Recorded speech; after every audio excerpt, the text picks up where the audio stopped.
দেখো আজকে চলে এসেছি জিওগ্রাফি 447 পেজ নিয়ে। সাবস্ক্রাইব করে রাখো তোমরা, বলছি প্রথমে বলছি, কারণ আমাদের প্রায় সব সাবজেক্ট শেষ হতে চলেছে। ভূমিভাগের উচ্চতা বৃদ্ধিকে বলা হয় আরোহণ। 2 বলেছে অনেকগুলি কড়ি একসাথে মিলিত হলে তাকে কি বলা হয়? গ এডিটি। 3 মৌতিক মেঘ দেখা যায় কোথায়, কোন স্পিয়ারে? মেসোস্পিয়ারে, গ মেসোস্পিয়ারে। তারপরে 4 দেখে বলেছে বৃষ্টির ছায় অঞ্চল দেখা যায় পর্বতের, ক অনুবাদ ঢালে। 5 দাগে দিনে কোনো নির্দিষ্ট স্থানে জোয়ার হয় কবার? 2 বার, ক। 6 দাগে শৈবাল সাগর দেখা যায়, ক আটলান্টিক মহাসাগরে। 7 দাগে আর্সেনিক একটি ড্যাশ বর্জ্য, কি? খ বিষাক্ত বর্জ্য। তারপর 8 দাগে বলেছে দুন কথার অর্থ উপত্যকা, ক। 9 দাগে বলেছে নবীনতম রাজ্য কি ভারতের? তেলেঙ্গানা। ভারতের নবীনতম রাজ্য কি? তেলেঙ্গানা। এবার দেখো 10 থেকে বলেছে দক্ষিণ ভারতের সর্বোচ্চ শৃঙ্গের নাম কি? ঘ আনাইমুদি।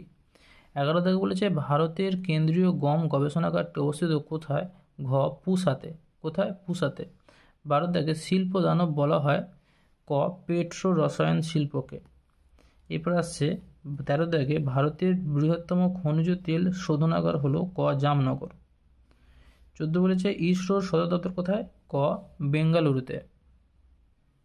এরপরে দেখো আমরা শুদ্ধ অশুদ্ধ চলে আসবো। দেখো এখানে বলেছে শুদ্ধকে আমরা ঠিক বলেছি, অশুদ্ধকে আমরা গুঞ্জন দিয়েছি। দেখো পটহোল নদীর উচ্চ গতিতে সৃষ্টি হয়, এটা ঠিক। ঝুলন্ত উপত্যকা নদীর উচ্চ গতিতে সৃষ্টি হয়, এটা ভুল। চিনুক একটি স্থানীয় বায়ু, এটা ঠিক। সরলবর্গীয় অরণ্য দেখা যায় পার্বত্য অঞ্চলে, ঠিক। 5 দাগে ঠিক।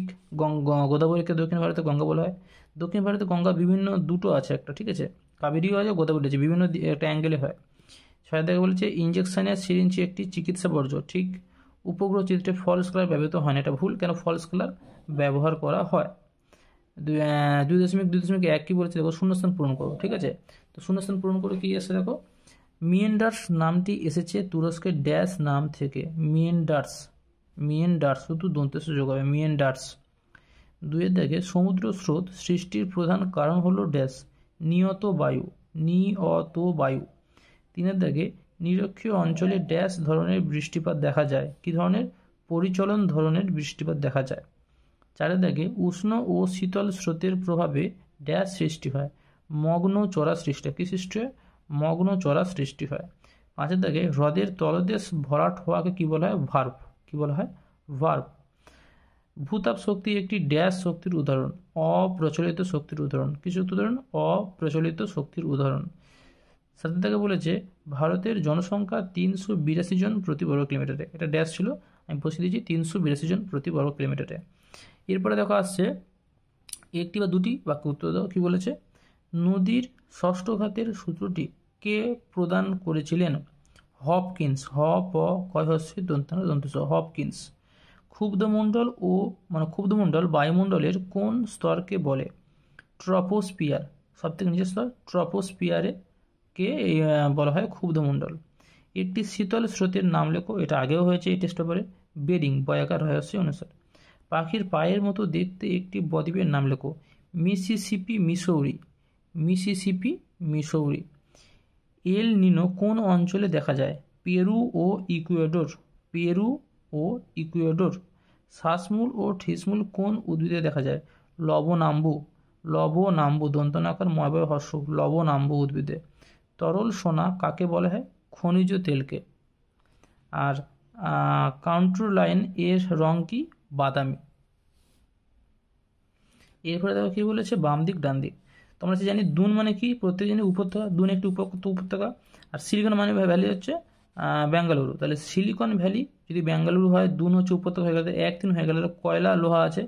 আমরা জানি যে ভালো করে হেমাটাইট কাকে নির্দেশ করে? লোহাকে নির্দেশ করে। তাহলে কি এখানে কি ভালো করবে? কালো হিরে কি হবে? কালো হিরে কয়লাকে বলা হয়। এইভাবে তোমরা প্রত্যেকটা ম্যাচ করবে, দেখবে আগে কোনটার সঙ্গে খাচ্ছে, যেগুলো শেষে রাখছে তার সঙ্গে এবারে আলাদাগুলো চেষ্টা করবে, ঠিক আছে। এরপরে চলে আসছে আমরা দেখো 479 পেজে রয়েছে পাখির পায়ের মতো আকৃতি বিশিষ্ট বদ্বীপ দেখা যায়, এটা আগের পেজেই হয়েছে, মিসিসিপি মিসৌরিতে, এই নদীতে। 2 থেকে বলেছে মহাদেশীয় হিমবাহ অঞ্চলে বরফমুক্ত পর্বতের পাদদেশকে কী বলা হয়? নুনাটাক্স, ঠিক আছে, ক্ষয়ের দাগে। তিনের দাগে বলেছে বায়ুর গতিবেগ মাপক যন্ত্রের নাম অ্যানিমোমিটার ঘ। চারের দাগে বলেছে পর্বতের ঢাল বরাবর উপর থেকে নিচের দিকে যে বায়ু প্রবাহিত হয় সেটা হচ্ছে ঘ ক্যাটাবেটিক বায়ু।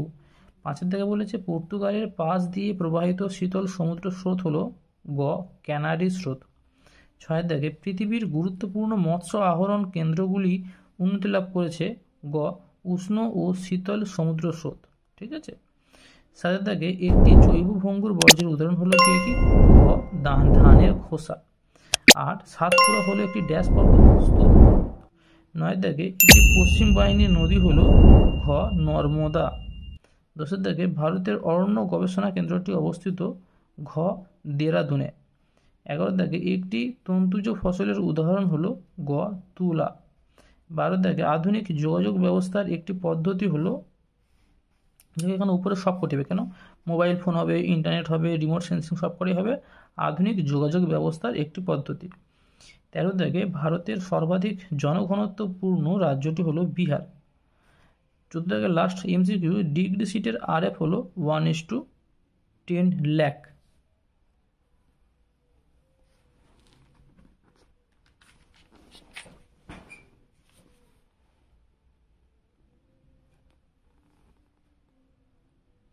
দেখো পরের পেজে চলে এসেছে, সেখানে কি বলেছে যে মরু অঞ্চলে নদীর কাজের প্রাধান্য লক্ষ্য করা যায়, এটা ভুল। কেন, মরু অঞ্চলে বায়ুর কাজের প্রাধান্য লক্ষ্য করা যায়। 2 থেকে বলেছে বৈপরীত্য উষ্ণতার বৃদ্ধির জন্য সঙ্গে সঙ্গে উষ্ণতা বৃদ্ধি পায়, সেই ঠিক বৈপরীত্য উষ্ণতায় উচ্চতা বৃদ্ধির সঙ্গে সঙ্গে উষ্ণতা বৃদ্ধি পায়, সঠিক জিনিস। 3 থেকে বলেছে দুটি মুখ্য জোয়ারের মধ্যে সময় ব্যবধান 12 ঘন্টা 56 মিনিট। না, এটা আমরা পড়েছি, এটা 24 ঘন্টা 12 মিনিট হবে। ঠিক আছে, এটা তো দেখবে। তো এটা এরপরে আসছে আমরা, এটা 12 আর 24 ঘন্টা 52 মিনিট হবে, খেয়াল রেখে এটা 24 ঘন্টা 52 মিনিট হবে, এটা 12 ভুল আছে, এটা হবে 52 মিনিট। ঠিক আছে।